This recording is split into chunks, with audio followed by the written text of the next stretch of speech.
Ditës së djeshme, zyrtarët hetimor të policisë së Kosovës barkuan në Ministrinë e Bujqësisë, Pyllëtarisë dhe Zhvillimit Rural për mbastissje.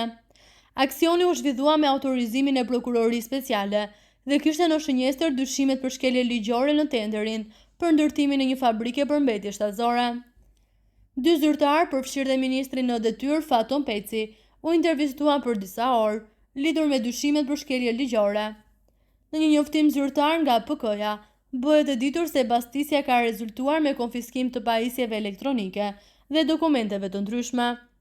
Bazuar në urdhëresat e gjykatës themelore të Prishtinës nga Njësia e Veçantë e Hetimeve, janë kryer kontrolle në Ministrinë e Bujqësisë, Pyllëtarisë dhe Zhvillimit Rural, Agjencinë e Ushqimit dhe Veterinarisë, zyrën e një kompanie private dhe Agjencinë për Zhvillimin e Bujqësisë.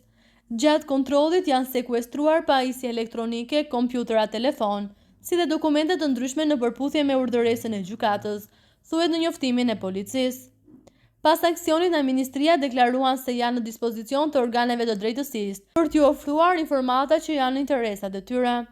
Që nga dita e parë jemi në dispozicion të organeve të rendit dhe drejtësisë duke ofruar çdo informat për secilin interesim të tyre, duke theksuar rëndësinë e sundimit të ligjit. Kemi bashkëpunuar ngushtë me këto institucione dhe do të vazhdojmë ta bëjmë këtë, të udhëhequr nga parimet e transparencës dhe llogaridhënies, kanë thënë zyrtarisht nga ministria.